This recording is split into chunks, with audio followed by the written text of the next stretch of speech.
Good evening, everyone. Welcome to Trojan Media Productions, coverage of Indiana high school football action. Tonight, week number 4 of the schedule, the East Central Trojans will be headed on the road to first of 2 consecutive football Friday nights. So they'll be on the road. They'll be taking on the Franklin County Wildcats, traveling to Brookfield. That kickoff at Wildcat Field will be at 7 o'clock.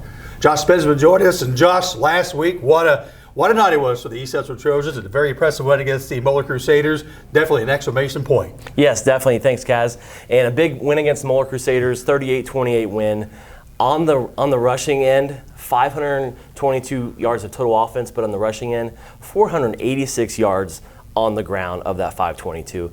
Extremely nice job by the offensive line and that running back crew in the backfield there. Very nice job. But also on the defensive side, even though giving up 28 points, 3 sacks, 4 pass breakups, and a fumble force and a fumble recovery to start that game in the first series against Moeller. Set the tone really well. Awesome job on both sides. But going towards the Franklin County Wildcats game tonight, okay, East Central has 28 wins, straight wins against the Franklin County Wildcats. So another notch on the belt for tonight, hopefully, as they produce just like they did last week. And we don't want to think of this game as some kind of a trap game, so to speak, but we got to make sure that our mentality, the way that we approach the game, the way we approach practices this week is the same no matter who we're playing. So don't change because of who your opponent is, and they should do their job tonight.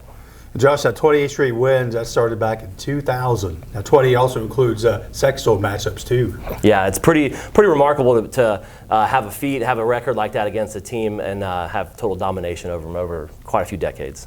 Well, thank you, Josh. So tell us who you'll be speaking with coming up. Yeah, so I have a segment coming up. This week is the running back position. I'm with Mr. Football candidate Josh Ringer. All right, also look forward to your breakdown with the Moeller game last week. Also on the way, we have Lily Forrest, who'll be speaking with Coach Sipe. And in addition, we'll have Colton Clem, who'll be talking with Dylan Maxwell. And also we'll be speaking with East Central Trojans head football coach Jake Myers, all coming up on Trojan Media Productions. And speaking of Colton Clem, here's his interview.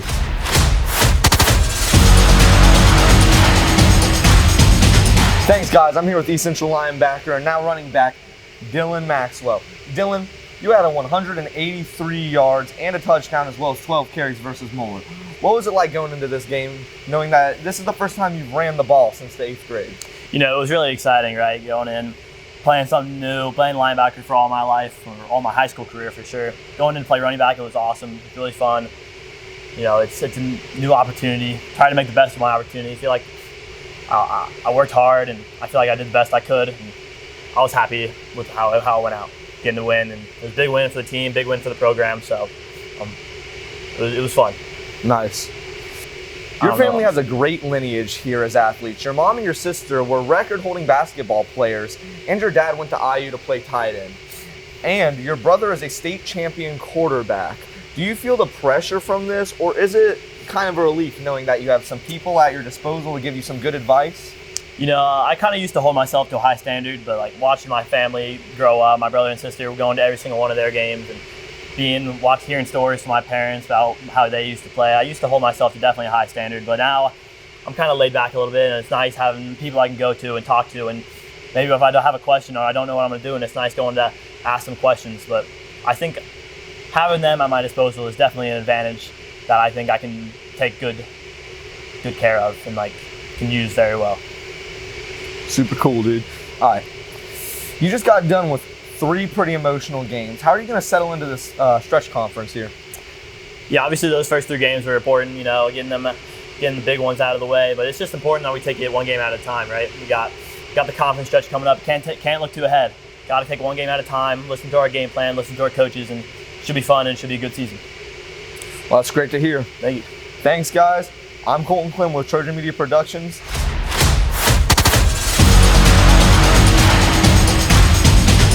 Thanks, Colton. This week's segment, we're going to talk about the running back position. And this week I have senior running back Josh Ringer. Josh, thanks for joining us this week. For sure. And I wanted to ask you a question about the important aspects of being a running back. What are some of those, and how do you be successful with that? I mean, I'd say it's a lot of vision, reading your linemen with the offense we run. And I'd just say speed and agility really helps out too. And a part of those different aspects, in my opinion, I think super important is pass blocking, because that will help out the run game, right? Yeah, if you're able to pass the ball successfully, you're going to be able to run the ball successfully. Yep. And so let's talk about pass blocking here. I want you to act like you're the running back, of course, in the All right. backfield. And I'm going to be outside linebacker, safety position, whatever you want to call it, that's coming off the edge, and you're a pass blocking. I want you to walk through the process of physically coming up and attacking me and protecting the quarterback. All right. So usually I'm kind of just looking at the O lineman. One of them will go out, one of them will stay in. Say leave a little hole right here. And then usually I'll be on a linebacker. So I just walk up, try to get out of the quarterback's face. Then I just, read what he does and try to keep him away from the quarterback. Is there any specific spot on the body that you try to attack, that outside linebacker or safety position? Usually it's just the shoulder pads. Just try to get under there and get a good grip on them. All right. And another part of being a successful running back for your team is ball security. Yeah, definitely. Right? Definitely. So let's take the ball here. I want you to talk through the process of you holding the football and what that looks like. They always say the 5 points of contact. They got your fingers, your forearm, bicep, shoulder, and your chest. So you really just want to hold the ball high and tight at all times. Try not let any defenders in there. Is there any difference of when you're in the open field as opposed to about to hit contact with a defender? Yeah, definitely. Usually when you're holding contact, some people grab the wrist. They'll go 2 hands on the ball. I typically just grab my wrist or try to tuck the ball a little tighter. And I'm gonna come around here and then I'm gonna try to rip the ball away. And this is something probably you do weekly, right? You work on ball security. Yeah. So if I'm gonna come in and try to rip it, you're trying to pull up closer to your chest. Mm-hmm. And then what do you do specifically when I come up and try to rip it across? I typically try to get the ball away from the defender a little bit. Just, try not to let him get a good grip on it. Yeah. Well, that's obviously really important with the running back position, because being a running back and having the football, you want to make sure you give your team a chance to win, right? Yeah, for sure. So ball security is super important. And so my last question for our segment this week involves your favorite running back of all time, college or pro. Who is it and why? I have to go with Adrian Peterson. He's just one of the most fun people to watch, in my opinion. I just love watching him when I was little. He was a great player. Awesome. Yeah, that's definitely a good running back to choose. Definitely has some contact situations where he goes up against defenders and then he definitely protects the ball. So For sure. Well, Josh, thanks for joining us this week. Yeah, thanks for having me. Yeah, and so that's the end of our segment. Now we're at Cast with Coach Miners.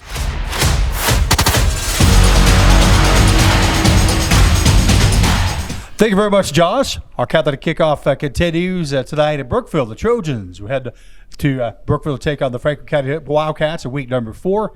It is my honor and pleasure bringing in the East Central Trojans head football coach, Jake Miners. Coach, what a night it was this past football Friday night, taking on the Moeller Crusaders at Trojan Field. An exciting and impressive victory for the Trojans. Got to be one of the most satisfying wins in program history. Yeah, we really came out of the game last year feeling like that we should have competed better, that we weren't very fundamentally sound. We turned over the football, did some things that we're not accustomed to doing. So really going into this season, the focus was just play a clean game.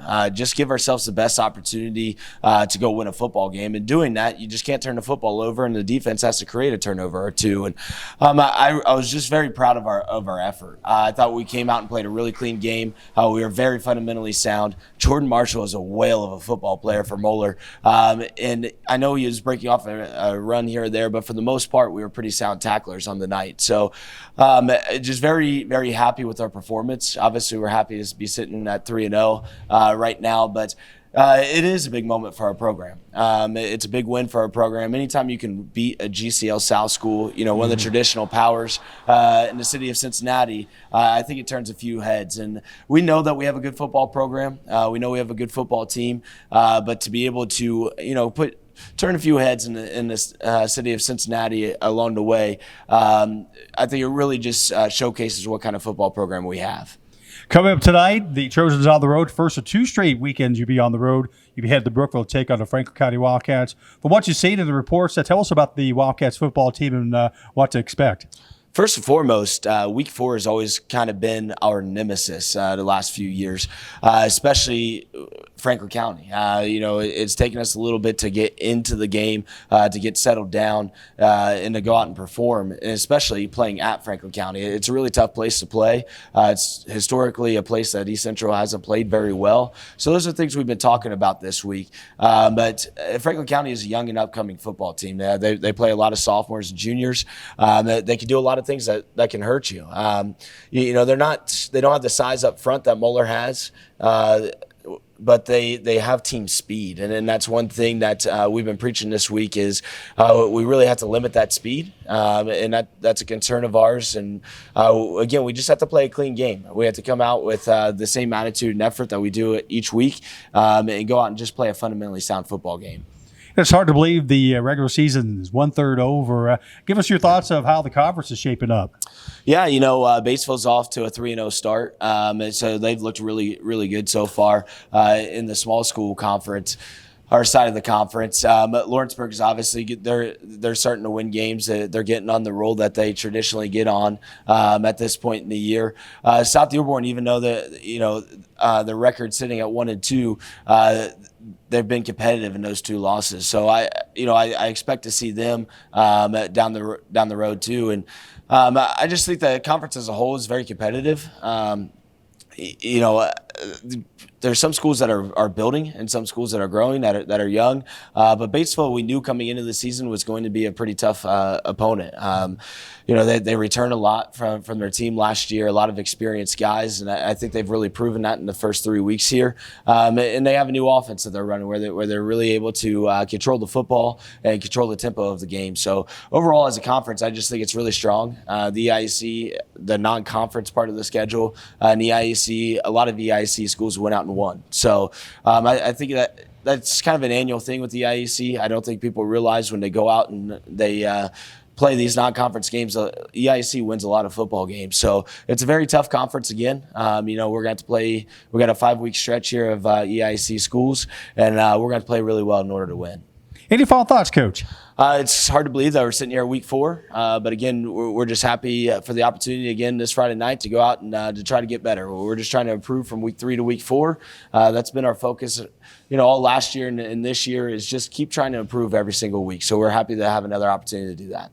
Coach, always great talking East Central Trojan football with you. Thanks for taking the time. Congratulations on that big win against Big Mo, and the best of luck tonight against those Wildcats in Brookville. Thank you. I appreciate you guys. That's East Central Trojans head football coach Jake Miners. Hey, we're going to head things back over to Josh on Trojan Media Productions. Tonight, the Trojans and the Wildcats in Brookville.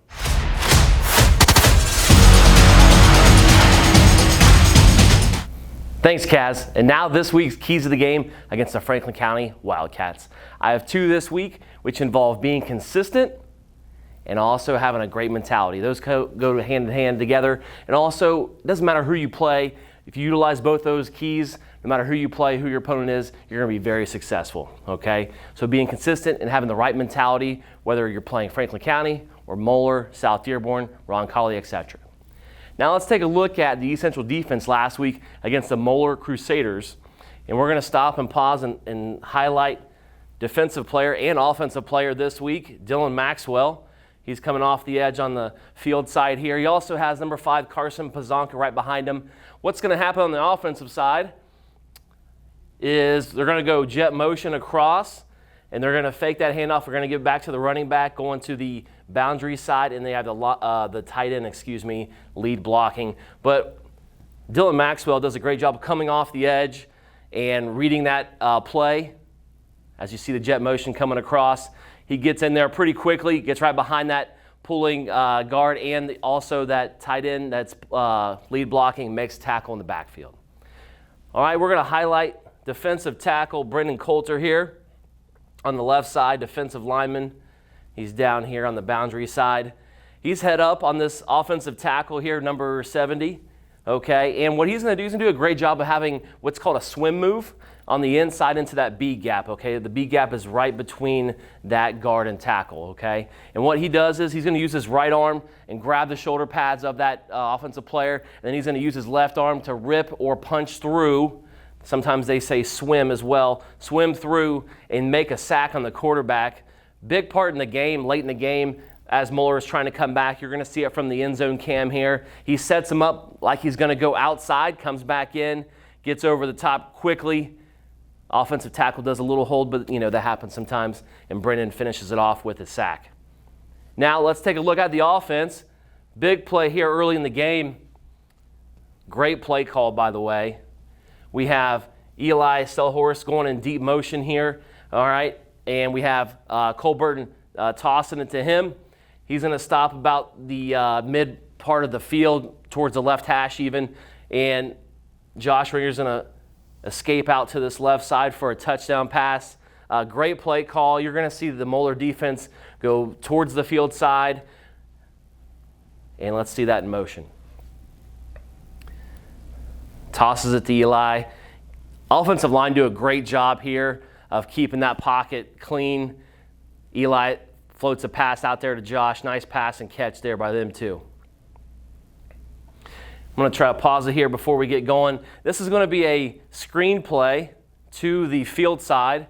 All right, and Josh, as you can see here, he went in motion back, and he's coming back to the field side. You have both left guard and left tackle, both Noahs there. They're going to lead block. It's a first down call, which isn't your typical screen period in which you're going to run a screen pass.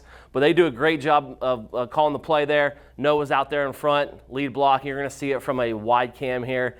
Moeller defense gets pushed into the boundary. You see a lot of defenders going towards that side. Offensive linemen sell that run there to the right side, and Josh is off and running for a big gain. That's this week's Keys to the Game, and now with Coach Sipe.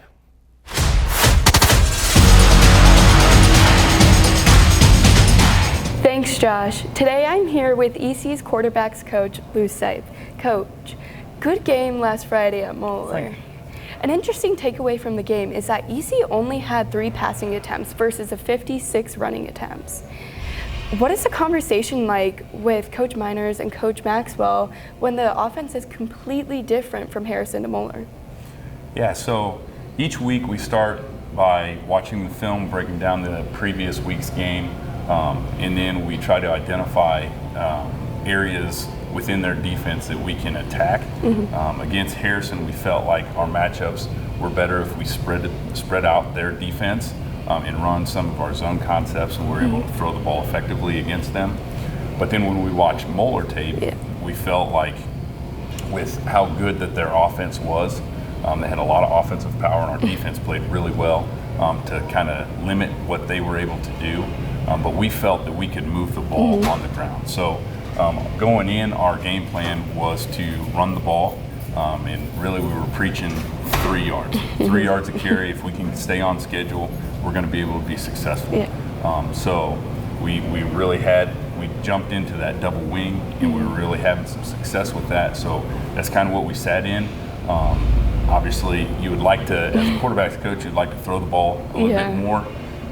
But we were very effective. We were having a lot of success, so that's what we went with. Is it a hard process to install that offense in a week?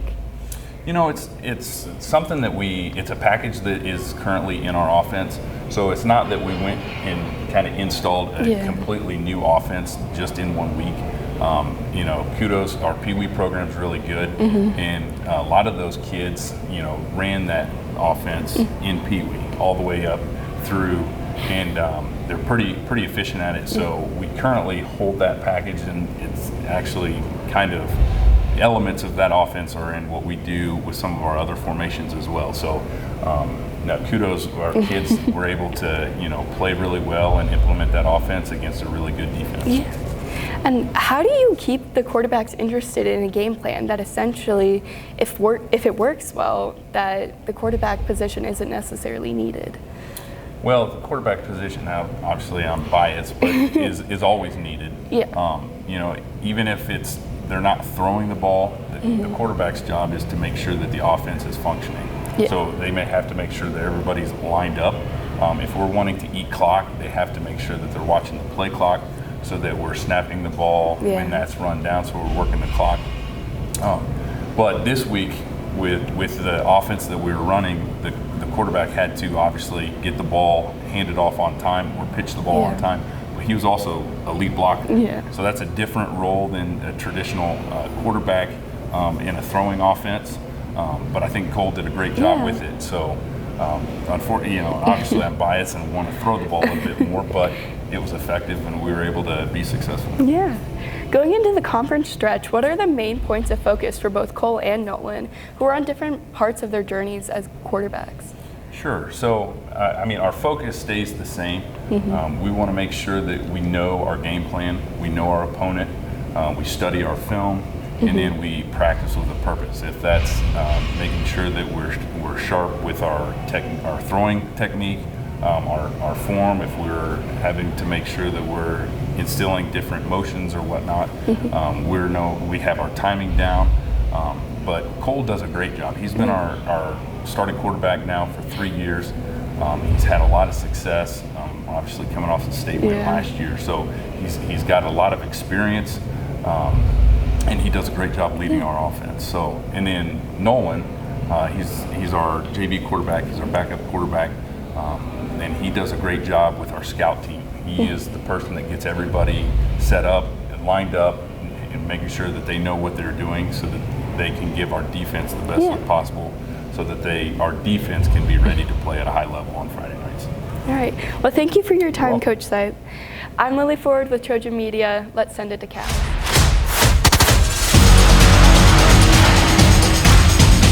Thank you, Lily. And we're almost ready for kickoff tonight at Brookville. The Trojans and the Wildcats, East Central #1 in the Class 4A state polls. Great things coming up tomorrow night for East Central Trojans athletics. They have the girls golf together EIAC meet. They'll be at Greensburg for at the country club. Also, the boys and girls cross country teams will make a trip to Nashville, Brown County for the Eagle Classic.